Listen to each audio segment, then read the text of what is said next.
Dans le nord de la Tanzanie, à la frontière avec le Kenya, se trouve l'une des régions les plus impitoyables d'Afrique. Une vaste étendue de savane où la vie et la mort se croisent sans répit. Ici, la nature ne laisse aucun répit. Sous un ciel rigoureux, la terre craquelée s'étend à perte de vue. Sur ce territoire, la chaleur est torride pendant la journée et les nuits apportent avec elles un froid glacial qui transperce la peau. Chaque être vivant, du plus petit insecte au prédateur le plus redoutable, mène une bataille quotidienne pour survivre dans un environnement qui punit sans prévenir. C'est un paysage de contrastes féroces où les pluies sont brèves et violentes et la sécheresse peut durer des semaines, transformant la savane en un désert de poussière et de faim. Sur ces terres survit une créature unique en son genre. Un animal qui a abandonné la force brute et le nombre pour adopter une stratégie radicale, la vitesse absolue. Le guépard parcourt ce territoire impitoyable, contraint d'affronter un danger constant pour survivre. Elle coexiste avec des espèces uniques, dont beaucoup sont au bord de l'extinction, soumises à la loi brutale de l'adaptation ou de la disparition. Et parmi tous, le guépard représente la fine ligne entre la survie et l'échec. L'histoire de cette région n'est pas écrite dans la pierre, mais dans des eaux blanchies par le soleil et des empreintes fugaces sur la terre sèche. Ici, la vie dépend de la ruse, de la résilience et de la capacité à anticiper le danger avant qu'il ne devienne visible. Bienvenue au cœur sauvage de la Tanzanie, là où le temps nous accable, où la chaleur nous écrase, et où des créatures comme le guépard défient quotidiennement les lois de la nature. Dans les vastes plaines du nord de la Tanzanie, où l'horizon s'étend à perte de vue et où la chaleur de midi écrase la terre craquelée, tout n'est pas ce qu'il paraît. À première vue, la savane offre un calme trompeur. Le vent agite les hautes herbes, quelques herbivores paissent au loin et le ciel reste immobile, bleu et impitoyable. Mais dans ce silence apparent, une créature pas comme les autres se déplace furtivement. Il est de loin plus agile que le lion, plus léger que la hyène, moins corpulent que le léopard. Le guépard a choisi une autre voie évolutive. Là où les grands prédateurs misent sur la force et l'endurance, celui-ci s'accroche à une spécialisation absolue, la vitesse. La colonne vertébrale du guépard est une structure extraordinairement flexible, capable de se comprimer et de s'étirer à chaque foulée, créant un effet de ressort qui propulse son corps comme si la gravité n'était qu'une condition mineure. Les longues pattes élastiques propulsent l'animal sur la savane dans des parcours vertigineux où chaque contact avec le sol est une opportunité ou un risque. Contrairement aux autres félins, les griffes du guépard ne se rétractent pas complètement. Elles lui permettent de maintenir une prise ferme au sol, s'accrochant au terrain dans les virages serrés, lorsque le danger de déraper à de telles vitesses fait toute la différence entre attraper sa proie et mourir de faim. La queue joue un rôle décisif. Longue, lourde et ferme, elle agit comme un gouvernail, équilibrant les changements de direction à plus de 100 km/h, corrigeant instantanément toute déviation involontaire. Car dans ce paysage brutal, une poursuite de quelques secondes à peine définit la frontière précise entre la vie et la mort. Il n'a ni la force d'un lion, ni la ruse territoriale d'un léopard. Il ne possède pas de mâchoire conçue pour démembrer de grosses proies et ses muscles ne supportent pas les combats prolongés. Mais ce qui lui manque en force ou en endurance, il le compense par une capacité unique, transformer une fraction de seconde en une décision. Chaque muscle, chaque tendon, chaque fibre de votre corps est conçue pour exploiter ce moment décisif, faisant de la vitesse votre meilleur et unique allié. Cette spécialisation extrême conditionne chaque aspect de leur quotidien. Le jour, le guépard patrouille son territoire en silence. Il privilégie les zones ouvertes où l'herbe basse ne gêne pas son accélération. Leurs sens sont aiguisés pour détecter la moindre irrégularité, un mouvement isolé dans le troupeau, un veau à la traîne, un animal distrait. Durant les premiers mois après avoir quitté leur mère, ces jeunes animaux restent ensemble, partageant des itinéraires de petits gibiers et des aires de repos. Cette alliance est brève, ne durant qu'un an ou deux, jusqu'à ce que l'instinct de compétition et la quête de leur propre territoire les poussent à se séparer. Puis, Chacun suit son chemin, retournant à la solitude qu'impose ce paysage. Pendant ce temps, les femelles parcourent seules de vastes étendues, élevant leurs petits loin des zones fréquentées par les lions et les hyènes.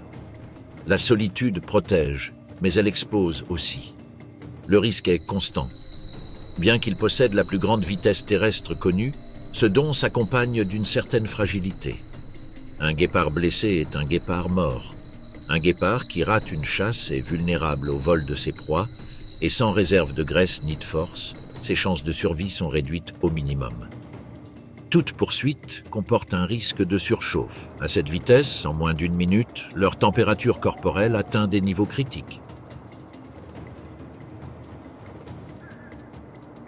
S'il n'attrape pas sa proie à cette distance, il doit s'arrêter.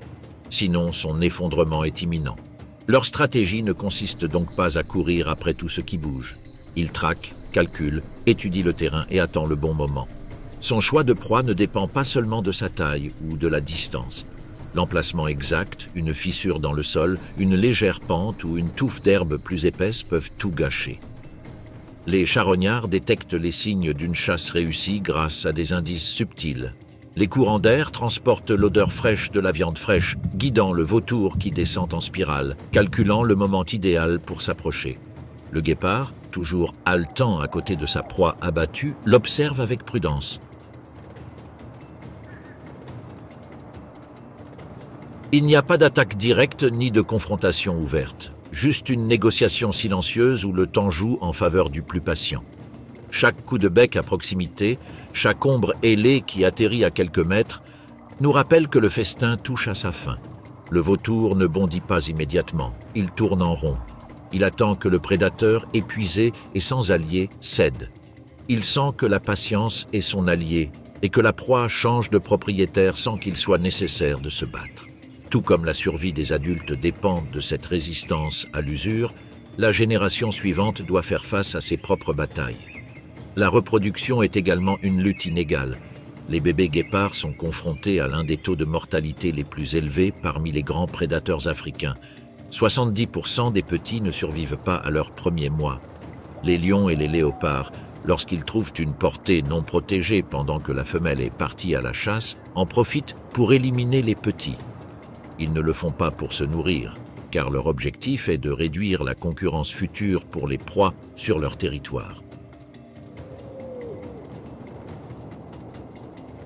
Les femelles doivent donc constamment se déplacer, cacher leurs petits dans des endroits reculés et minimiser leur activité de chasse pendant des semaines. Un équilibre délicat entre la survie et la protection de la prochaine génération. Et pourtant, le guépard est toujours là. Car dans un environnement dominé par la force brute, il a trouvé un autre moyen de survivre. La vitesse, le calcul et le risque absolu pris chaque jour. Alors que le soleil commence à se coucher et que les ombres s'allongent sur la plaine, l'activité du guépard ralentit. La chaleur qui a balayé la terre toute la journée laisse place à un vent plus frais qui annonce l'arrivée de la nuit. Le félin se déplace vers des zones plus ouvertes, se couche sur l'herbe et réduit ses déplacements. Il ne chasse pas dans l'obscurité. Sa vision, adaptée aux premières et dernières lueurs du jour, perd de son efficacité dans l'obscurité. Le lion prend alors le contrôle de la savane. Sur ce terrain, lorsque le lion entame sa traque nocturne, le guépard se cache dans les fourrés ou dans une dépression, accroupi et silencieux, évitant toute attention. Il reste vigilant, gérant prudemment son énergie. À l'aube, lorsque la lumière effleure à peine l'horizon, il reprendra sa vigilance constante. Dans ce paysage, chaque jour est une lutte pour la survie, et rien ne garantit une nouvelle aube. La chaleur matinale commence lentement à se dissiper, et la savane s'éveille à des sons de plus en plus distincts. Le vent fait bruisser les hautes herbes tandis que des rugissements lointains résonnent dans les plaines. Progressivement, la domination change de main et les chasseurs diurnes reprennent leur place dans le paysage. Alors que la lumière se renforce, la silhouette élancée d'une femelle guépard glisse prudemment dans les hautes herbes. Deux jeunes, âgés de quelques mois à peine, la suivent de près, à peine visibles parmi les tiges sèches. Ils sont petits, vulnérables, et apprennent encore à décrypter les signes du vaste monde qui les entoure. Sans abri pour les protéger, chaque pas les expose aux rôdeurs invisibles. L'herbe qui les cache peut aussi être un piège, et le silence qui les entoure, une alerte constante qui les force à rester vigilants. Dans ces plaines ouvertes, où la vie et la mort se décident en quelques fractions de secondes, la femelle s'arrête près de buissons bas.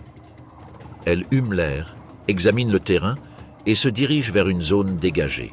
Ses petits l'imitent, mémorisant les sentiers où les gazelles paissent sans surveillance et les clairières où les prédateurs rôdent. Chaque mouvement couvre les endroits où, quelques heures auparavant, les empreintes d'un lion ont laissé de nouvelles traces, ou où le vent porte l'odeur d'une proie facile. Soudain, la femelle s'arrête.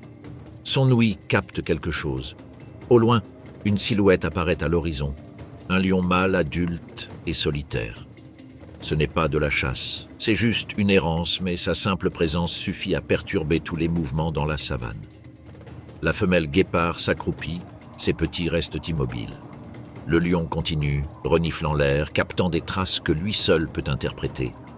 La menace demeure, silencieuse, tendue, se déplaçant comme une certitude ancestrale dans l'herbe. Il n'y a pas de temps pour fuir. Il n'y a aucun abri à proximité. Envoyer ses petits au loin n'est pas envisageable. S'il reste, les dés seront jetés. Mais l'instinct ancestral de cette femelle ne lui permet pas de se soumettre. Sans hésiter, elle fait un pas vers le lion. La distance est dangereuse, mais pas encore mortelle. Elle le met au défi. La femelle commence alors une course mesurée, pas à pleine vitesse, pas encore. Juste assez pour rester à sa vue, pour le tenter de le suivre. Il l'emmène au loin, tourne en rond, zigzague à travers des buissons épars. Chaque pas compte. Il ne court pas par peur. Il court par manque de stratégie. Le lion tente de réduire la distance, mais son corps lourd, conçu pour la force et les attaques courtes, ne peut pas suivre. Le guépard accélère, s'éloigne, s'arrête plus loin, repart. Ainsi pendant des minutes qui semblent éternelles. Lorsque le lion, épuisé et frustré, arrête enfin sa marche et décide de se soumettre à la logique de la savane, où dépenser de l'énergie sans obtenir de proie est un signe de défaite, la femelle a déjà mémorisé chaque mètre parcouru et sait précisément où elle a laissé ses petits.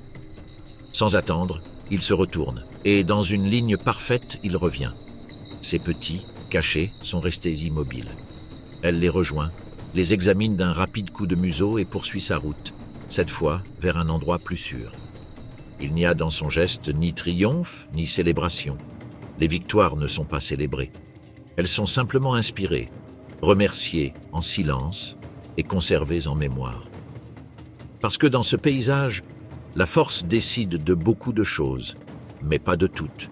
Celui qui survit est celui qui sait quand se battre et quand prendre des risques. Et dans ce bref instant, le guépard a su transformer sa plus grande vulnérabilité en sa seule opportunité.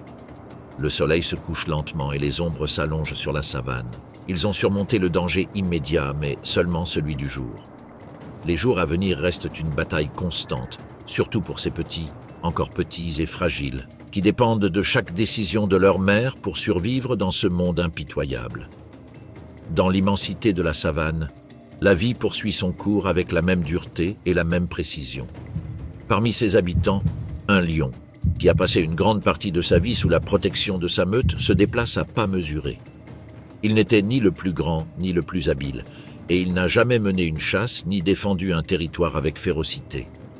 Comme c'est souvent le cas dans ces groupes, l'équilibre des pouvoirs est régi par un ordre strict. Et dans cet ordre, il occupait toujours l'échelon le plus bas. Les règles sont simples et impitoyables.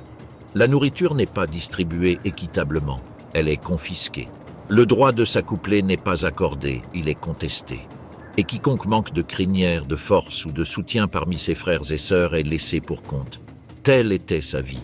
Manger seul lorsqu'il restait quelque chose, encaisser des coups évitables et apprendre à se déplacer discrètement pour éviter de provoquer ceux qui le surpassaient en force et en ruse. Le mâle alpha, avec sa crinière épaisse et sombre, est l'image vivante de l'autorité dans ce pays. Sa simple présence force les autres mâles à baisser la tête et à garder leur distance. Aucun n'ose le défier, car perdre signifie l'exil ou la mort. Ce jeune lion connaissait cette hiérarchie depuis sa naissance. Mais le jour arriva où il dut choisir, prendre la décision qui allait tout changer. La savane est impitoyable pour les indécis.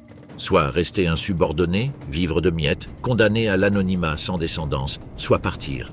Un exil sans garantie, où la solitude, la faim et d'autres prédateurs rôdent à chaque coin de rue. Là où aucun rugissement amical ne répond et où chaque son est une menace. Il a néanmoins choisi l'exil. Il ne se passe pas grand-chose le premier jour. La seconde apporte une chaleur étouffante et une brève tempête qui laisse le sol collant et l'air épais. Au fil des heures, les signaux de faim s'installent, les muscles commencent à perdre de leur fermeté et l'esprit devient lent et paresseux. Les lions adultes ont besoin d'une quantité considérable de viande pour maintenir leur organisme en état de chasser. Sans elle, leur force diminue et leurs instincts s'émoussent. Si vous ne mangez pas tôt, votre corps ne réagira pas lorsque vous en aurez le plus besoin. Dans ces plaines, aucune proie facile. Aucun animal, petit ou affaibli, ne s'aventure sans préparation. De grands herbivores africains vivent ici, des antilopes musclées, des zèbres rapides et des oryx au corps robuste avec des cornes en forme de lance. Ces créatures ont survécu parce qu'elles connaissent les règles du territoire. C'est pourquoi les lions chassent en meute. Seules, leurs chances de succès sont minces. Mais pour ce lion, il n'y a plus d'autre choix. Un après-midi, au milieu de cette terre où tout semble lointain et hostile, il l'aperçoit. Un jeune oryx, séparé de son groupe, broutait l'herbe, inconscient de la présence d'un chasseur. L'opportunité est mince, mais unique. Pendant quelques minutes, le lion reste caché, analysant la distance, la direction du vent et les possibles issues de sa proie. Il n'y a pas de place pour l'erreur. En cas d'échec, l'épuisement et les blessures vous condamneront. Et puis, il se lance. La course est courte, tendue, sans aucune distraction. En quelques secondes, les pattes du lion comblent l'écart et, d'un bond calculé, ses griffes s'enfoncent dans le dos de l'oryx. L'animal secoue immédiatement la tête dans des mouvements violents, essayant de déchirer l'agresseur avec ses longues cornes. L'impact frappe le flanc du lion mais ne parvient pas à le déplacer. Car pour ce chasseur solitaire, il n'y a pas de seconde chance. Il attend avec impatience le lendemain, ou une nouvelle chasse avec ses compagnons. Cet instant décide de son sort. Il tient bon, résiste au coup, et, les mâchoires serrées sur le cou de l'oryx, il commence à le déchirer. Le sang apparaît bientôt, assombrissant le sol sous leurs pieds. La peau cède et la chair à vif est exposée. L'oryx donne des coups de pied, d'abord par désespoir, puis par réflexe automatique. Ici, la mort n'est ni honneur ni justice. C'est l'issue inévitable de ceux qui ne peuvent s'échapper et de ceux qui ne peuvent se permettre d'échouer. Et ainsi, ce qui a commencé comme le malheur d'un lion banni devient la première victoire de sa nouvelle existence, sans meute, sans soutien et sans règles extérieures. Une vie où chaque repas se mérite seul et où chaque cicatrice raconte sa propre histoire. Ce lion, jusqu'ici anonyme, a fait le premier pas vers l'écriture d'une légende improbable. Une de ces rares vies où un mâle, fatigué des chaînes de son groupe, se jette dans les abysses de la savane et, au lieu de succomber, survit. Et s'il parvient à vivre assez longtemps, il pourrait même devenir ce qui l'opprimait autrefois, un mâle solitaire, maître de son territoire, de sa nourriture et de son destin. Mais cela reste à voir. Pour l'instant, la nuit tombe, et, le corps de l'oryx à moitié dévoré, ce lion contemple un horizon qui, pour la première fois, lui appartient entièrement. Dans la savane africaine, la loi la plus ancienne n'est pas gravée dans la pierre, mais dans la chair. Qui ne lutte pas meurt, qui ne prend pas de risque disparaît. Et les lions, contrairement aux proies qui les entourent, ont compris il y a des milliers de générations que la survie n'est pas une question de chance, mais de détermination. Une troupe de lions est une société très organisée. Chaque membre a sa place et ses devoirs. Les lionnes chassent, prennent soin des lionceaux et défendent le territoire. De leur côté, les mâles, lorsqu'ils atteignent une taille et une force suffisante, se battent pour consolider leur domination sociale et territoriale. Mais tout le monde n'atteint pas cet endroit. Nombreux sont ceux qui naissent, grandissent et meurent sans laisser de traces dans ce monde. Et ceux-là, le troupeau les rejette. Lorsqu'un lion devient lent, lâche ou s'habitue à prendre ce qu'il n'a pas chassé, il devient un obstacle. Personne ne le protège ni ne le défend. La même famille qui l'avait autrefois hébergé le chasse. Elle le condamne à marcher seul jusqu'à ce que la faim ou les prédateurs mettent fin à sa vie. Et c'est cette brutalité, cette intolérance à la faiblesse qui a fait des lions les maîtres de ces terres. Ils ne se sont jamais permis de se contenter de peu. Il n'y a pas de place pour la paresse. Il n'y a pas de place pour la peur. Si un lion n'est pas prêt à mourir dans un combat, s'il n'affronte pas des adversaires plus forts ou s'il ne participe pas à une chasse jusqu'à son dernier souffle, il ne mérite pas d'appartenir à la fierté. Il en a toujours été ainsi. Et c'est précisément pour cette raison qu'il règne seul sur la savane. Autour de vous, une écrasante majorité d'herbivores peuple ces plaines. Zèbres, gnous, gazelles, antilopes. Des animaux nés avec la malédiction de la lâcheté inscrite sur leur corps. Leurs yeux ne regardent pas droit devant, mais de côté. Leurs pattes ne sont pas faites pour l'attaque, mais pour la fuite. Et leur bouche, incapable de déchirer, se résigne à brouter. L'évolution ne récompense pas le conformisme. Elle a doté ces animaux de longues pattes pour courir et d'oreilles sensibles pour écouter, mais elle ne leur a jamais permis de défier les lois. Ils vivent en troupeau, se perdent dans la foule et attendent que quelqu'un d'autre tombe en premier. Il est rare que l'un d'eux cesse d'accepter son destin et affronte ses limites. Mais ce sont des cas exceptionnels et presque toujours infructueux.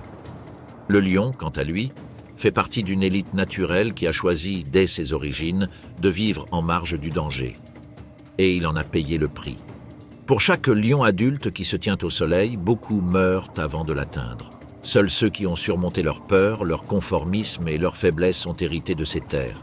Ici, pas d'héritage ni de titre. La position se mérite, et ceux qui ne font pas preuve d'un courage constant sombreront. C'est un monde où la gentillesse ne garantit rien et où la compassion est un luxe inexistant. Cette règle invisible mais omniprésente sépare ceux qui regardent l'horizon comme des maîtres de ceux qui se contentent de frôler et de fuir. À chaque génération, ceux qui ne s'adaptent pas disparaissent, et ceux qui restent transmettent leur brutalité, leur férocité et leur résilience. Ainsi, les lions jouissent de privilèges qu'aucun autre animal de cet environnement ne peut se permettre. Dans la savane, où chaque créature vit en guettant les ombres, en mesurant les distances et en craignant la prochaine attaque, les lions marchent sans se retourner. Ils n'ont aucun prédateur naturel. Personne n'ose les défier. Cela leur permet de dominer les sources d'eau les plus sûres, celles qui restent fraîches même pendant la saison sèche. Ils peuvent se reposer sous les arbres les plus feuillus, où le feuillage les protège de la lumière crue et où l'humidité est retenue plus longtemps. Les ombres de ces arbres sont un territoire réservé aux rois de ces terres. Aucun herbivore, aussi grand soit-il, ne s'arrête là si un lion est présent. Après une chasse fructueuse, les lions se nourrissent jusqu'à ce que leur estomac ne puisse plus contenir une bouchée. Puis ils dorment. Ils sont capables de se reposer plus de 20 heures par jour sans être dérangés. Durant ce temps, les herbivores broutent à distance, les charognards attendent à une distance prudente et les chacals rôdent en silence. Ce privilège de dormir sans peur, de reposer son corps sans avoir un œil toujours ouvert, est une récompense réservée à eux seuls. Parce que cet endroit ne récompense pas les bons, mais ceux qui ont enduré le prix pour arriver au sommet. Outre leur force physique, les lions ont développé des adaptations uniques. Ils naissent préparés à survivre dans un environnement hostile. Leurs yeux perçoivent dans l'obscurité des détails que les autres ne peuvent percevoir. Leur ouïe capte des fréquences lointaines et leur odorat interprète des messages invisibles transportés par le vent à des kilomètres. L'instinct du lion est un outil perfectionné par des générations de violence. Il peut percevoir la direction d'un groupe de proies avant même que sa vision ne le confirme. Un mouvement irrégulier dans l'herbe, un changement de vent ou un silence soudain dans une zone donnée sont autant de signaux que son subconscient traite avant que sa raison n'intervienne. Et quand tout semble calme, quand l'après-midi devient dense et que la chaleur écrase la plaine, ce même inconscient l'avertit que quelque chose ne va pas. Une sensation presque physique, une légère tension dans les muscles, comme si votre corps vous disait que la mort est plus proche que d'habitude. Ce code invisible a sauvé des milliers de lions avant lui. Et maintenant, cela vit dans son sang. C'est pourquoi les lions ne s'enfuient pas. C'est pourquoi ils ne cèdent pas de territoire. C'est pourquoi ils se reposent là où les autres n'osent pas. Ils sont les prédateurs dominants, non seulement parce qu'ils peuvent chasser, mais aussi parce que dès leur naissance, tout en eux, leur corps, leur esprit et leurs instincts, est conçu pour survivre là où les autres échouent. Ils en ont payé le prix fort. Chaque génération l'a fait. Mais le résultat est le suivant. Un animal qui peut dormir paisiblement tandis que tout autour de lui reste en alerte. Et pourtant, derrière toute la violence, les batailles territoriales, les chasses sanglantes et l'exil des faibles, il y a quelque chose chez les lions qui perturbe quiconque les observe de près. Bien qu'ils soient des prédateurs implacables, les lions sont également l'un des animaux sociaux les plus affectueux de toute l'Afrique. Contrairement aux tigres, qui parcourent seuls leur territoire et évitent tout contact avec d'autres animaux adultes, les lions ne peuvent pas survivre sans leur fierté. Ils ont besoin de compagnie, de proximité physique et d'une structure qui maintient le groupe uni. Chaque jour, entre leurs longues heures de sommeil et leurs journées de chasse, les lions se toilettent mutuellement. Ils passent des minutes entières à utiliser leur langue pour nettoyer les blessures et la poussière de la fourrure de leurs frères, sœurs et petits. Ils se frottent le visage, se caressent et s'allongent l'un sur l'autre en quête d'un contact direct. Ce n'est pas un geste superficiel, mais un code vital. Ce comportement renforce les liens du groupe. C'est la seule façon de maintenir la coopération dans un environnement où les ressources sont rares et la concurrence féroce. Là où les mots n'existent pas et où le langage se construit à partir du contact, de la proximité, du partage d'un abri à l'ombre ou de la carcasse d'un animal fraîchement chassé. C'est aussi une question de stratégie. Le regroupement physique maintient l'uniformité olfactive de la meute, déroute les petits prédateurs et renforce la position du groupe sur son territoire. C'est une coutume héritée des ancêtres qui ont appris que, sans coopération, aucun mâle, aussi fort soit-il, ne pouvait à lui seul soutenir un troupeau. Ainsi, alors que d'autres grands félins préfèrent la solitude, les lions sont nés pour vivre ensemble. Car dans ce pays où la mort rôde à chaque coin de rue, où la violence éclate en quelques secondes, et où la hiérarchie décide de la vie ou de l'exil, seuls ceux qui savent quand se battre et quand partager survivent. Le lion est en bref un animal des extrêmes, capable de déchiqueter une proie sans pitié ou d'expulser sans pitié un frère faible, mais aussi de dormir à quelques centimètres d'un rival, de partager la nourriture avec ses petits et de panser tendrement une sœur blessée.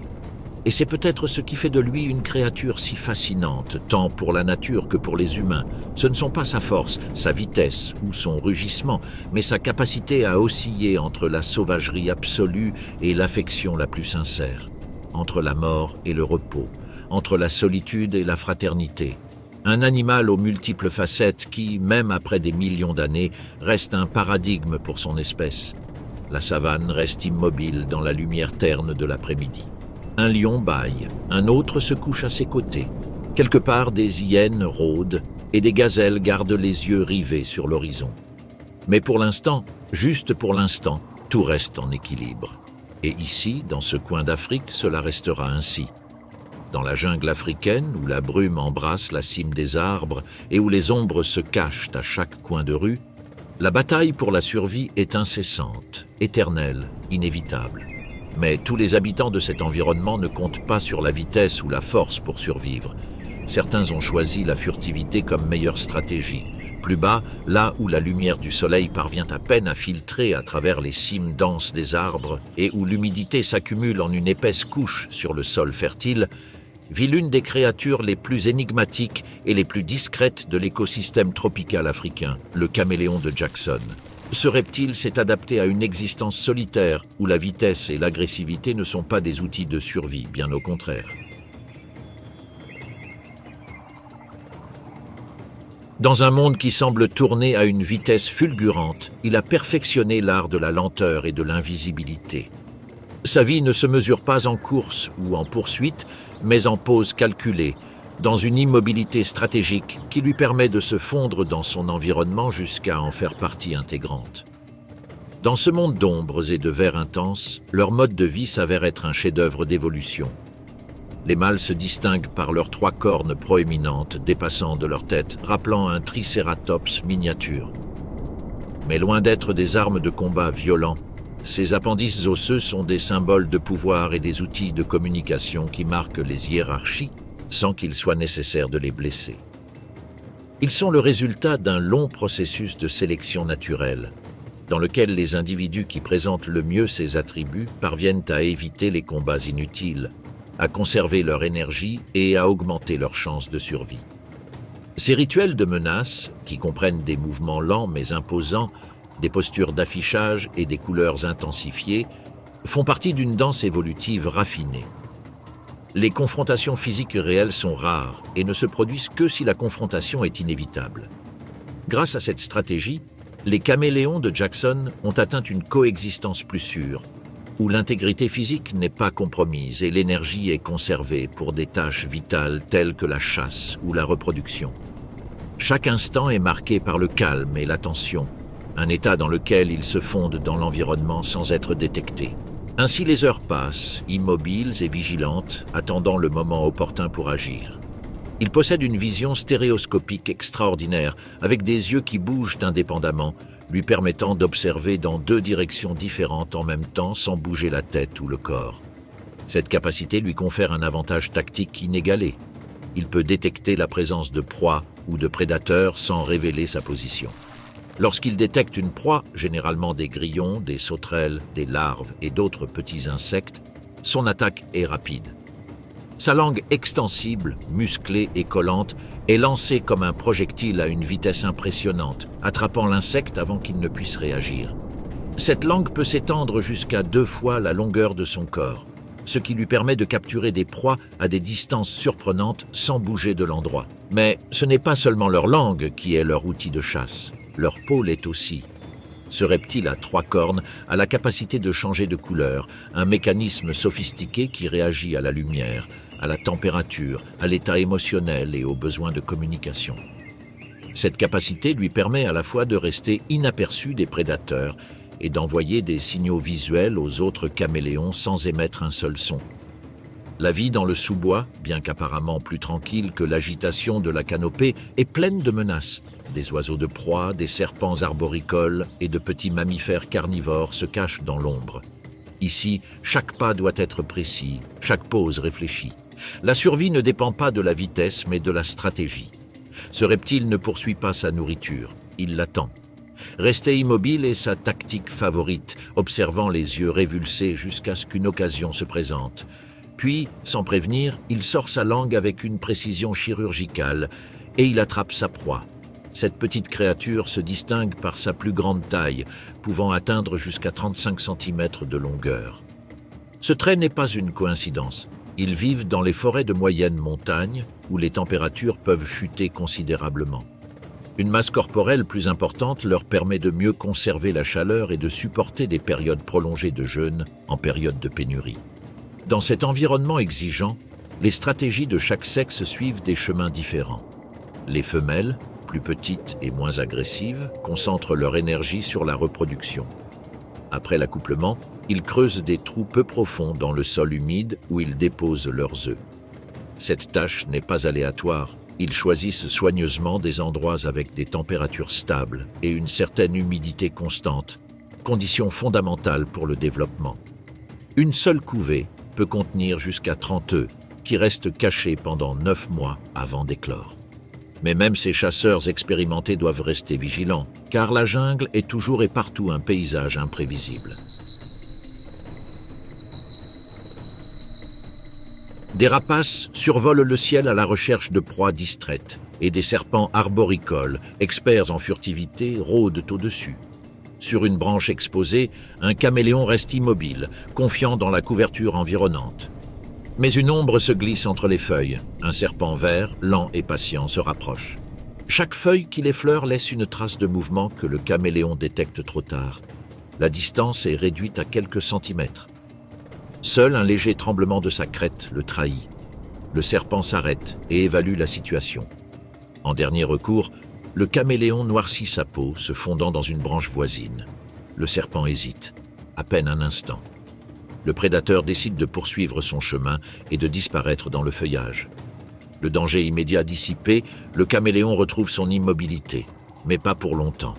La lumière commence à faiblir et le froid s'installe lentement parmi les branches. Lorsque la nuit tombe et que la température baisse, leur comportement change complètement. Ils se retirent dans des zones plus protégées de la forêt où une végétation dense permet de conserver une certaine chaleur. Il réduit ses mouvements au minimum, presque comme s'il était figé, comptant sur son camouflage et son immobilité pour éviter d'être détecté. Il manque de mécanismes internes pour générer de la chaleur, donc le froid la nuit représente un réel danger. À l'aube, la jungle reprend son activité. Avec la hausse des températures, les oiseaux insectivores commencent à volter dans les buissons, et les caméléons, encore engourdis, se déplacent avec une extrême prudence. Chaque mouvement est lent, et à chaque pas, il s'arrête pour observer les environs avec ses yeux rotatifs. Tout indique que la journée ne fait que commencer, mais les risques sont déjà imminents. Près d'un tronc couvert de lichen, un mâle reste immobile. Sa peau se fond dans la couleur verdâtre et humide de la mousse. Ses yeux suivent avec une précision millimétrique un scarabée qui monte, complètement inconscient du danger. Après une évaluation rapide de la distance et de l'humidité, le caméléon sort sa langue et attrape silencieusement l'insecte. Cependant, cette action ne passe pas inaperçue. Un serpent arboricole perçoit la vibration subtile d'un léger mouvement parmi les branches. Il rampe lentement, sans casser une seule feuille, sa langue fourchue goûtant l'air dense. Le minuscule caméléon sent la menace. En une fraction de seconde, sa peau s'assombrit, son corps s'aplatit contre l'écorce, se fondant dans la mousse et les ombres. Pendant un instant, tout reste immobile. Le silence pèse. Le serpent s'approche, la tête flottant à quelques centimètres du sol. Il explore avec précision, suivant des traces imperceptibles. Le caméléon reste rigide, mais un léger tremblement trahit sa position. Une vibration minime, presque imperceptible pour quiconque, suffit à ce prédateur. Le serpent frappe sans prévenir. Ses crocs s'enfoncent, immobilisant la petite silhouette. Il n'y a aucune résistance, aucun bruit. En quelques secondes, le corps est suspendu entre les branches et le reptile poursuit son ascension, emportant sa proie avec lui. Dans cet environnement, même la perfection adaptative a des limites, et parfois ces limites sont dépassées. Sur les pentes des montagnes d'Afrique de l'Est, où vit ce caméléon des montagnes, le temps peut changer radicalement d'un moment à l'autre. Les températures diurnes peuvent approcher les 30 degrés, mais la nuit, elles peuvent descendre en dessous de 10. Cet environnement hostile a transformé les caméléons en créatures résilientes et adaptables. Pendant la saison des pluies, la forêt tropicale se transforme. L'humidité atteint son maximum, la végétation se pare d'un vert éclatant et les insectes prolifèrent en abondance. Pour les caméléons, c'est la meilleure période de l'année. Ils mangent fréquemment, prennent du poids et se préparent pour la saison de reproduction. Les œufs cachés il y a des mois commencent à éclore, libérant de minuscules nouveau-nés prêts à affronter seuls un monde plein de dangers. Cependant, l'abondance attire également davantage de prédateurs. Les oiseaux augmentent leur activité diurne, tandis que les serpents redoublent leur chasse nocturne. Même les mammifères opportunistes parcourent les sentiers du sous-bois à la recherche de petites proies lentes. La vie s'accélère à tous les niveaux de l'écosystème. Parmi ses habitants nocturnes, l'un des plus insolites commence sa journée avec l'arrivée de l'obscurité. Alors que la nuit tombe et que l'air se rafraîchit, une silhouette se glisse dans l'ombre. Lentement, régulièrement et silencieusement, une silhouette compacte et hérissée glisse à travers les sous-bois. Dans la pénombre, ses épines se courbent vers le haut telles des lances primitives. Voici le porc-épic à crête, le plus gros rongeur du continent africain. Pesant plus de 15 kilos et doté d'une carapace redoutable, il a appris à survivre sur ces terres sans recourir à la vitesse ni aux griffes. Ses épines, qui peuvent atteindre 35 cm, sont des poils modifiés d'une dureté et d'une acuité choquantes. Certains sont conçus pour se briser au contact, s'insérant dans la chair de l'ennemi. D'autres, notamment ceux de la queue, sont creux et émettent un son sec, presque métallique lorsqu'ils sont vibrés, un ancien message d'avertissement que personne ne devrait approcher. Ce n'est pas un prédateur. Il se nourrit de ce qu'il trouve sous terre, racines, écorces, tubercules et occasionnellement d'insectes errants. Mais leur régime alimentaire comporte un élément unique, les os. Il les brise avec insistance, extrayant le calcium et le phosphore nécessaires pour maintenir sa structure de pointe dans un état optimal. De plus, leurs dents poussent très vite et il est nécessaire de les aiguiser fréquemment. À l'intérieur de leur terrier, il est courant de trouver une collection macabre de crânes, de côtes et de vertèbres. Ce ne sont pas des trophées, mais des ressources. Là, dans la sécurité de leur maison souterraine, leurs petits naissent. Ils viennent au monde aveugles, sans défense et avec des épines molles pour ne pas blesser leur mère lors de l'accouchement. Cependant, en moins d'une semaine, ses défenses se durcissent, les préparant à un environnement qui ne tolère aucune erreur. Le monde extérieur est impitoyable. Bien que le porc-épic soit un animal bien protégé, la savane regorge de menaces. Il y a toujours quelqu'un qui rôde. Parfois, il s'annonce par des grognements, d'autres fois par le murmure du vent qui caresse leur corps caché. Parmi les buissons secs, deux yeux brillent d'une anxiété sinistre. La hyène tachetée se déplace seule ce soir. C'est un animal qui émet un rire macabre, un charognard infatigable et, quand c'est nécessaire, un chasseur rusé. Leurs mâchoires, les plus puissantes des carnivores africains, peuvent pulvériser des os que d'autres n'osent pas toucher. Mais son esprit sait aussi calculer les risques. Les hyènes ont appris qu'attaquer un porc-épic peut entraîner des piquants coincés dans leur museau ou leur gorge. Mais malgré tout, la faim est une force motrice qui prend le pas sur la prudence. Cette hyène renifle, attend, observe. Il cherche une opportunité. Peut-être un oisillon qui s'est aventuré trop loin. Peut-être une proie imprudente, mais elle n'est pas seule dans la chasse. Plus haut, sur une formation rocheuse surplombant le terrain, une silhouette imposante observe en silence. La crinière sombre du lion mâle bruisse doucement dans la brise nocturne. C'est un souverain solitaire qui a appris à chasser par nécessité et non par habitude. Contrairement aux hyènes, il ne dépend pas de la meute. Ses plus de 150 kilos de puissance lui permettent de traquer sans crainte. Ce soir, cependant, la savane est vide de gros gibier. Les troupeaux de gnous et de zèbres se sont déplacés à la recherche d'eau. Et si un porc-épic n'est pas un festin pour le lion, le désespoir peut obscurcir même le jugement le plus puissant. Le félin descend de sa hauteur avec des mouvements contrôlés. Sa respiration est contenue, ses pattes plantées avec une précision chirurgicale. Le porc-épic, de son côté, s'arrête. Il sent quelque chose. Il se hérisse, ses piquants se dressent comme une barricade vivante. Sa queue se met à vibrer. Le son qu'il produit n'est pas fort, mais il est clair. Le lion s'approche. 1 mètre, 1,5. Le porc-épic se retourne, présentant son dos comme un bouclier. Il fait tournoyer sa queue. Il siffle plus intensément. Puis il lance une volée de plumes. L'une d'elles effleure la joue du félin, laissant une marque légère mais suffisante. Le lion s'arrête, souviens-toi. Lors d'autres rencontres, d'autres lions ont fini blessés, avec les pattes empalées ou le museau ensanglanté. Ces erreurs se perdent cher dans des pays où chaque blessure non cicatrisée peut signifier la mort. Le grand prédateur recule. Il ne fuit pas. Il s'éloigne, blessé dans sa dignité, mais conscient d'avoir été vaincu par un animal infiniment plus petit. Il se réinstalle à son poste d'observation, attendant une proie plus facile. Le porc-épic, lui, continue son chemin comme si de rien n'était. La nuit n'est pas encore terminée. Dans l'immensité de la savane, où chaque son semble absorbé par l'air dense, un calme trompeur domine le paysage. Entre les rochers brûlants et l'herbe sèche, une présence glisse, un silence qui coupe le rythme des environs. À peine une ondulation dans la terre, presque un murmure invisible, révèle la progression lente et calculée d'un python. C'est l'un des reptiles les plus redoutés du continent, mesurant plus de 6 mètres et avalant des proies de la taille d'une antilope. Bien que ce rongeur adulte soit inaccessible en raison de ses épines, les nouveau-nés représentent une possibilité. Ils sont mous, petits et vulnérables. C'est pourquoi la mère ne s'éloigne pas trop du terrier durant les premiers jours de vie de son petit. Sa présence est la meilleure défense contre l'invisible, contre ce qui ne rugit pas mais qui presse. Avec l'aube, la savane change de rythme. Les ombres se raccourcissent, les sons changent. Dans le ciel, les buses tournent lentement dans les airs, détectant tout mouvement dans les buissons avec une précision mathématique. D'en haut, votre regard perce le sous-bois tel un scalpel. Tout joue un rôle. Même les plus petits insectes sont des éléments essentiels de cet écosystème. Au loin, la hyène a abandonné. Le risque pour le porc-épic est plus grand que sa récompense. Il a senti l'odeur d'un gnou mourant, peut-être blessé la nuit précédente. Il s'éloigne, laissant derrière lui le petit géant hérissé de piquants.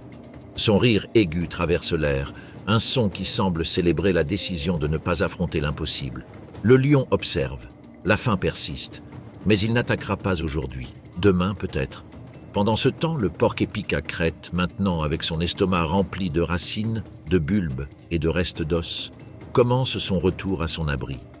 Le ciel commence à s'éclaircir, Les étoiles pâlissent. À quelques mètres de là, la chaleur de la terre continue de protéger ses petits.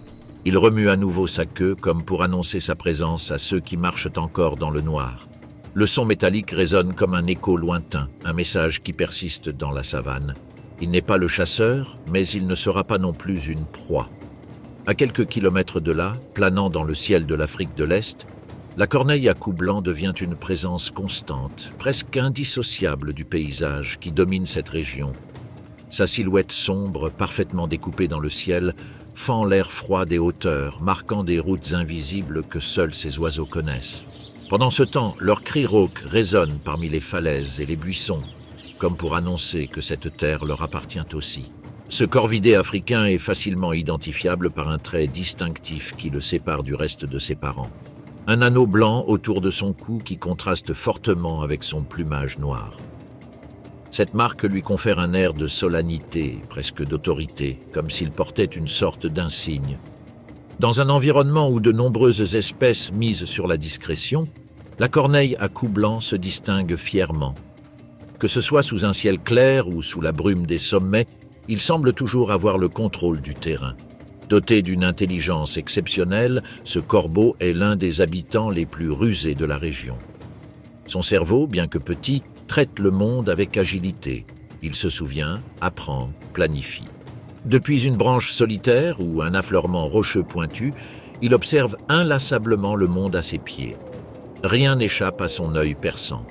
Un reptile qui glisse parmi les pierres, un insecte qui remue l'herbe ou même le mouvement subtil d'un prédateur dans l'ombre. Chaque stimulus peut représenter une opportunité ou une menace. Omnivore et polyvalent, cet oiseau a fait de son régime alimentaire un chef-d'œuvre d'adaptation. Il se nourrit de charognes abandonnées par les lions, d'insectes cachés sous l'écorce, de petits reptiles cherchant de la chaleur dans les rochers et de fruits sauvages mûrs. Même les graines les plus dures, rejetées par les autres animaux, peuvent faire partie de leur menu. Sa capacité à s'adapter à tout ce que l'environnement lui réserve, en particulier pendant les saisons sèches, en fait un survivant naturel. Là où d'autres succombent à la pénurie, la corneille à cou blanc survit grâce à son ingéniosité et sa prévoyance. Mais sa capacité ne se limite pas à trouver de la nourriture. Il peut également utiliser des outils tels que de petites branches pour extraire les insectes des crevasses, des pierres pour casser les coquillages ou des épines pour fouiller dans des endroits inaccessibles. Il n'est pas rare de voir plusieurs individus coopérer entre eux, notamment face à de grosses proies, ou lorsqu'ils doivent défendre une source de nourriture contre d'autres charognards comme les chacals. Cette coopération révèle une structure sociale plus complexe qu'on pourrait l'imaginer. Dans les altitudes plus élevées, où les arbres disparaissent et où les formations rocheuses dominent, les couples reproducteurs choisissent soigneusement leur site de nidification. Ils choisissent des trous inaccessibles, des crevasses profondes ou des cavités dans des troncs tordus. Ces abris naturels offrent une protection contre les intempéries et les prédateurs tels que les serpents arboricoles, experts dans la recherche de nids non protégés. La saison de reproduction transforme complètement la routine de ces oiseaux. Le couple coopère totalement. Les deux parents prennent tour à tour soin de leurs poussins fragiles, aveugles, sans défense et complètement dépendants de la naissance, pendant les 4 semaines suivantes, jusqu'à ce qu'ils commencent à ouvrir les yeux et à acquérir un certain degré d'autonomie. Tandis que l'un observe d'en haut, l'autre s'aventure dans de vastes zones à la recherche de nourriture. Cette chorégraphie précise ne laisse aucune place à l'erreur. Toute négligence peut avoir des conséquences fatales. Si un parent tarde, les petits peuvent mourir de faim ou de froid. Si le nid est laissé à l'abandon, un prédateur peut tout détruire en quelques secondes. Le mâle arrive avec un lézard dans son bec, encore frais et brillant sous le soleil matinal. Il se perche au bord du nid, le déchire avec précision et nourrit les oisillons de petits morceaux. Leurs cris désespérés contrastent avec leur corps encore maladroit, qui lutte pour rester debout. La mère reste vigilante, fixée sur l'horizon, consciente que toute négligence pourrait être fatale. Les poussins grandissent vite, mais le danger n'est jamais loin. En quelques jours, le duvet gris qui les recouvre est remplacé par les premières plumes foncées. Ils ouvrent les yeux sur le monde et leur curiosité les pousse à se déplacer à l'intérieur du nid, à s'étirer, à tester leurs ailes. Après 20 jours, ils s'aventurent jusqu'au bord, observant l'immensité du paysage qui les entoure, un mélange de savane, de roches volcaniques et de ciel sans fin. La première tentative de vol ne tarde pas. L'un d'eux, le plus fort, se jette à l'eau. Il glisse maladroitement, mais atterrit indemne. Il a commencé sa vie indépendante, mais le sol est traître. Genêts, servals et même chacals solitaires s'y cachent.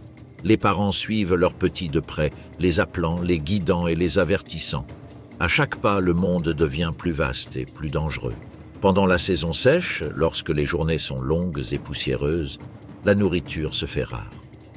Ce charognard, cependant, continue d'avancer. Sa mémoire le guide vers des caches de graines enfouies des jours auparavant. Il utilise également des noix, des os que d'autres ont jetés ou des insectes traînards. Contrairement à de nombreux oiseaux africains, ce corbeau stocke de la nourriture, ce qui lui permet de mieux résister aux périodes de disette. Malgré sa ruse, le danger est constant. En fouillant sous une pierre, il peut devenir la proie d'un félin. Le serval, avec sa démarche silencieuse, se cache parmi les herbes, attendant une distraction. Mais ces corbeaux se laissent rarement surprendre. Leur vue perçante et leur ouïe entraînée leur permettent d'anticiper l'attaque. Si quelque chose semble anormal, ils s'éloignent immédiatement, alertant les autres avec leurs cris d'alarme distinctifs. Au paradis, la concurrence est également féroce. À l'aube, lorsque la charogne est exposée après la chasse nocturne, de véritables batailles se livrent pour chaque morceau. Les corbeaux fondent sur la nourriture, la sautent et la défendent avec une grande insistance. La coordination est essentielle. Pendant que certains nourrissent, d'autres protègent. Pendant des jours, ce rythme constant permet au groupe de bien se nourrir. Mais rien ne reste immobile bien longtemps dans ces terres. Lorsque les pluies arrivent enfin, le paysage change complètement.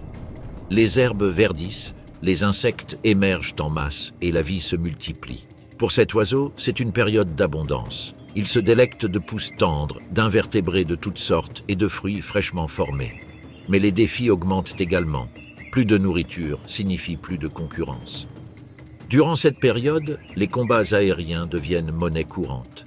Les cris emplissent le ciel, les poursuites sont incessantes. Chaque morsure est un combat acharné. Mais le corbeau à cou blanc ne se laisse pas intimider. Son expérience et son intelligence lui permettent de toujours garder une longueur d'avance sur ses adversaires. En plein jour, la chaleur transforme la savane en une couverture brûlante qui opprime le sol et étouffe l'air. Les corbeaux, perchés très haut, profitent de l'occasion pour se reposer sans baisser la garde. Des menaces peuvent survenir même dans ces moments apparemment calmes.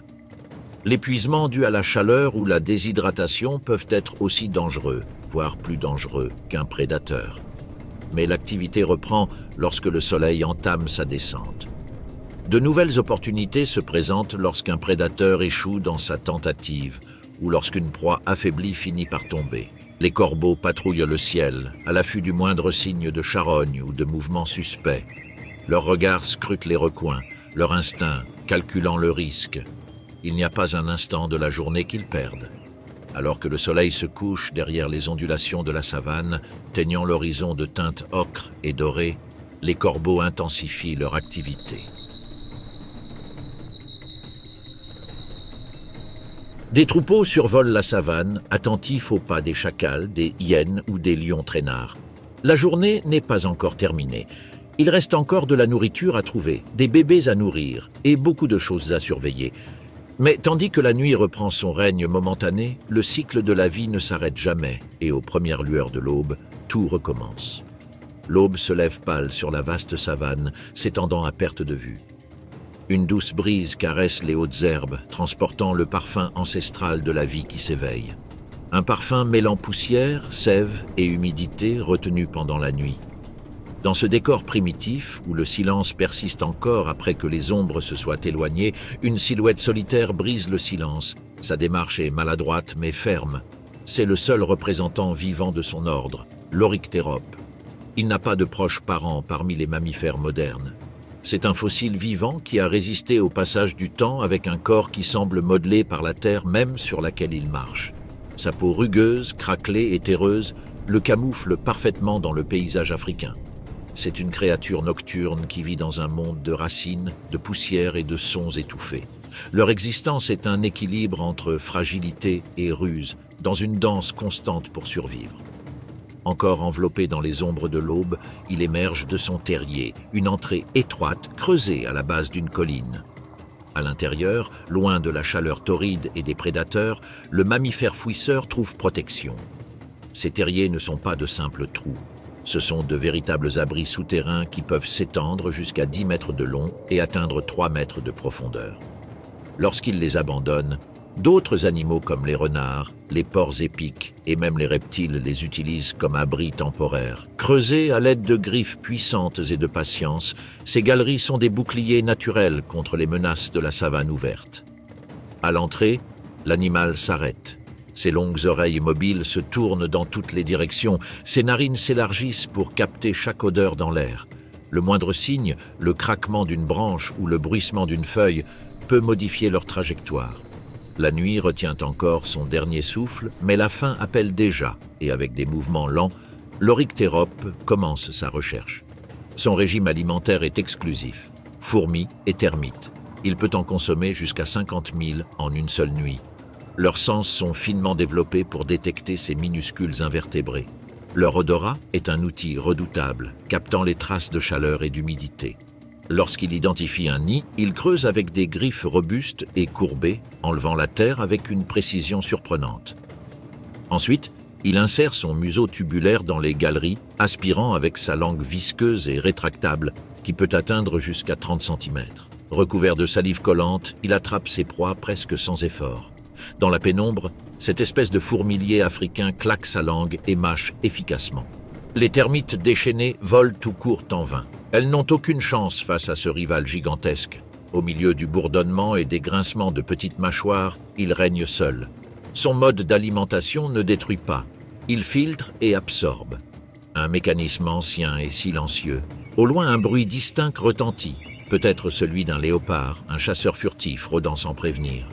Bien qu'il attaque rarement ce chasseur de termites, il ne laisserait pas passer une occasion aussi facile.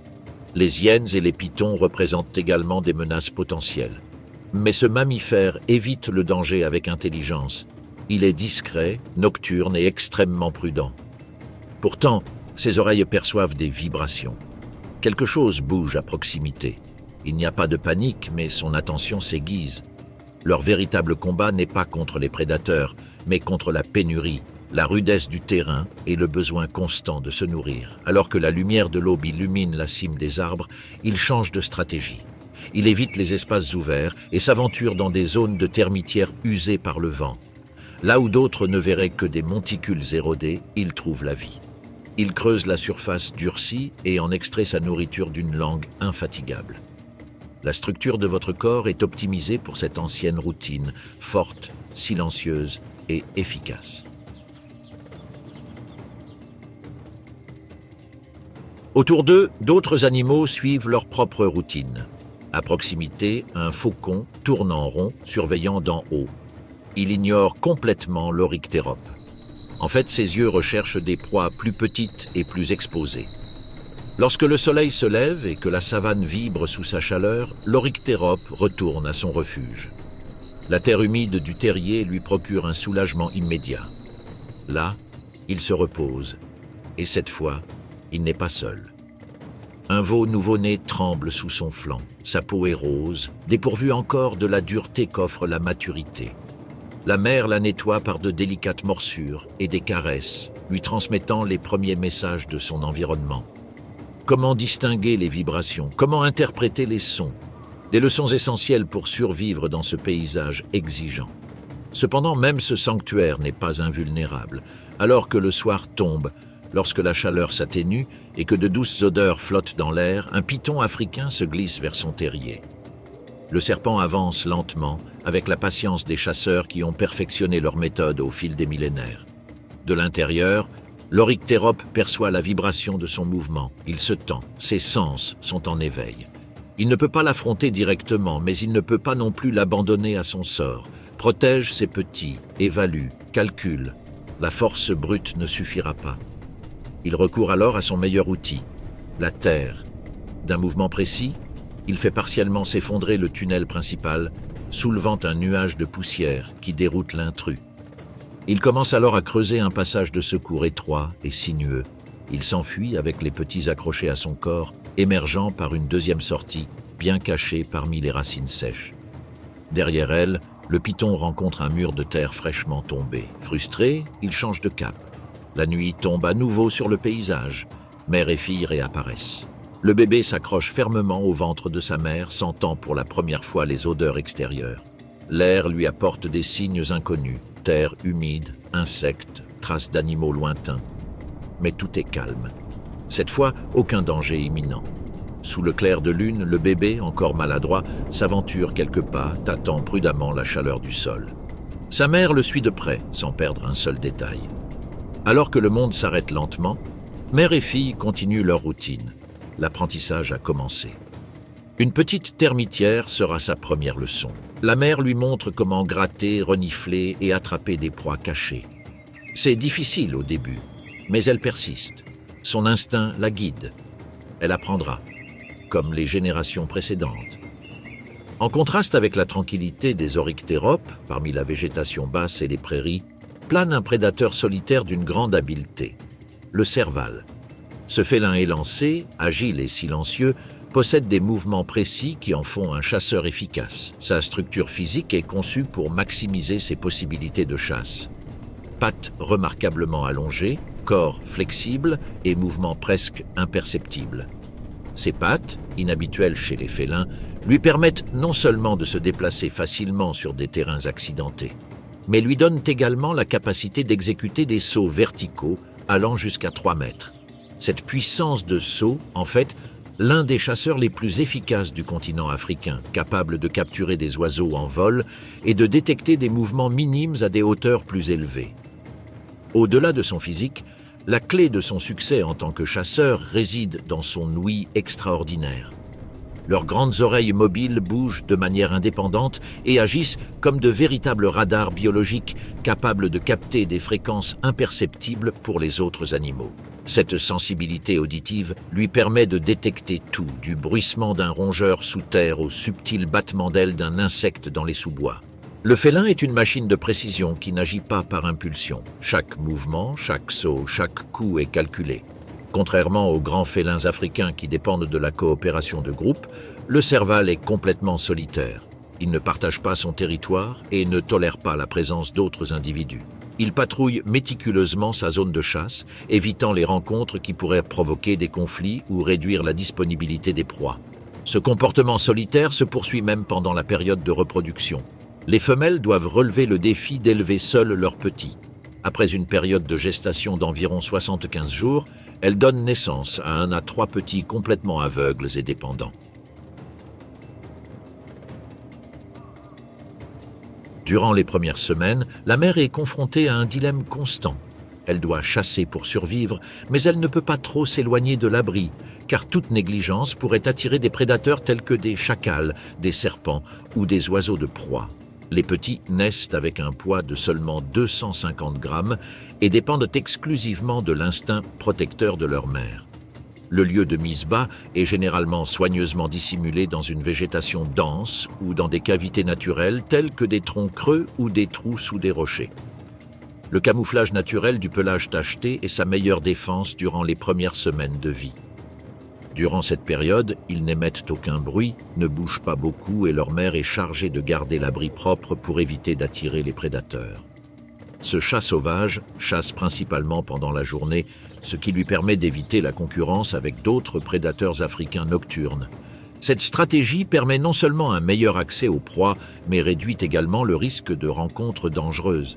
Leur régime alimentaire est principalement carnivore et se concentre sur les petits mammifères terrestres, notamment les rongeurs. On estime qu'environ 90% de leur régime alimentaire provient de ce type de proie. Ce fait n'est pas anodin. Il fait du serval un régulateur naturel des populations de rongeurs, remplissant un rôle écologique important dans l'équilibre de la savane africaine. Cependant, leur régime alimentaire est flexible et s'adapte aux conditions environnementales. Pendant la saison des pluies, lorsque des mares et des zones humides temporaires émergent, le serval intègre des amphibiens tels que des grenouilles et des crapauds. Ces derniers deviennent vulnérables sur les sols humides, ce qui facilite la chasse. Il élargit également son alimentation pour inclure des petits oiseaux, des reptiles, de gros insectes comme les criquets et les coléoptères, et même des œufs lorsqu'il en trouve. En période d'abondance, leur menu se diversifie, mais en période de disette, leur spécialisation dans la chasse aux rongeurs reste leur plus grand atout. La garrigue et les hautes herbes de la région offrent à ce félin le cadre idéal pour démontrer ses talents. C'est là, dans le calme de l'aube, qu'il entame sa chasse. Les premières heures de la journée, lorsque les rayons du soleil n'ont pas encore complètement réchauffé le terrain et que les sons sont étouffés par la brume matinale, représentent le meilleur moment pour trouver des proies actives, mais toujours vulnérables. Le chat des savanes se déplace avec une douceur surprenante. Ses pattes coussinées touchent le sol humide sans faire de bruit, comme s'il flottait au-dessus de la végétation. Puis un petit bruit brise le silence. Il pourrait s'agir du bruissement d'une feuille déplacée par le corps d'une souris ou du léger clapotis d'une grenouille. Le chasseur s'arrête. Ses oreilles tournent indépendamment, localisant la source du bruit. Il s'accroupit, ses moustaches frémissant légèrement tandis qu'il mesure la distance. Et en un instant, sans faire un seul bruit, il s'élève verticalement avec une puissance brutale. En tombant, ses griffes s'ouvrent et percent le sol. L'objectif est clair. La proie, prise par surprise, n'a pas le temps de réagir, et une seule morsure suffit à mettre fin à la chasse. Cette précision infatigable est le résultat d'années d'évolution et d'apprentissage qui commencent dès le plus jeune âge. Dès qu'ils ouvrent les yeux, les chiots observent les moindres mouvements de leur mère. Ils la voient traquer, se positionner, sauter. Ils apprennent par imitation et leurs premières chasses maladroites et inefficaces font partie d'un long processus de perfectionnement. L'échec n'est pas une option durable. Dans la savane, la faim est une punition rapide. Bien qu'il soit relativement petit par rapport aux autres félins africains, pesant rarement plus de 18 kg, le serval compense sa taille par une vitesse de réaction et une agilité étonnantes. Cette combinaison de caractéristiques en fait l'un des félins les plus performants en termes d'efficacité de chasse. Mais ce mode de vie n'est pas sans risque. Malgré sa capacité à grimper aux arbres, et sa grande vitesse sur de courtes distances, le serval ne peut se détendre. Cette région abrite également de grands prédateurs où une seule erreur peut vous coûter la vie. Le félin choisit donc soigneusement ses itinéraires de patrouille, évitant les territoires où se croisent les traces de prédateurs plus gros et profitant des sous-bois épais comme couverture permanente. Les saisons sèches posent également des défis. Avec moins de végétation pour se cacher et moins d'eau disponible, le félin doit étendre son territoire de chasse et risquer de se déplacer vers des zones plus ouvertes. Pourtant, sa discrétion est telle qu'on le voit rarement dans action. La plupart des observations enregistrées par des pièges photographiques montrent le serval se déplaçant rapidement, traversant les espaces ouverts avec prudence et toujours attentif au son de son environnement. Pendant les pluies, le paysage change. De nouveaux sons apparaissent, le bourdonnement des insectes, le coassement des grenouilles, le craquement des branches tendres. Le félin profite de cette richesse pour diversifier son alimentation. Durant ces périodes, même les insectes qui pour d'autres animaux pourraient n'être qu'une ressource secondaire deviennent des proies précieuses pour ce chat sauvage. L'invasion des criquets, par exemple, représente un festin opportun. Avec des mouvements agiles et rapides, le félin attrape ces insectes volants d'un coup précis ou les intercepte en plein bond. Le rythme de vie du serval est façonné par le paysage. Chaque craquement, chaque ombre, chaque vibration du sol est une information vitale. Ses sens sont constamment en alerte. Les jeunes apprennent dès leur plus jeune âge à déchiffrer le langage de leur environnement. Il ne s'agit pas seulement de chasser, il s'agit de comprendre le terrain, de savoir quand avancer et quand se cacher. Ils s'entraînent à sauter, à traquer sans bouger, à copier leur mère jusqu'à ce que leur corps devienne des outils parfaits pour la chasse silencieuse. Ce félin n'a pas besoin de la force d'un lion ou de la vitesse extrême d'un guépard. Sa survie dépend de sa discrétion, de sa vigilance et d'une connexion profonde avec son environnement. Il chasse à quelques mètres de distance, invisible. Il se cache dans l'ombre, là où l'herbe lui frôle le dos et l'intègre au paysage. Un moment de distraction suffit à perdre une proie. Une erreur peut attirer un prédateur. Chaque jour est un défi, chaque jour de chasse, une épreuve à surmonter dans ce vaste territoire hostile.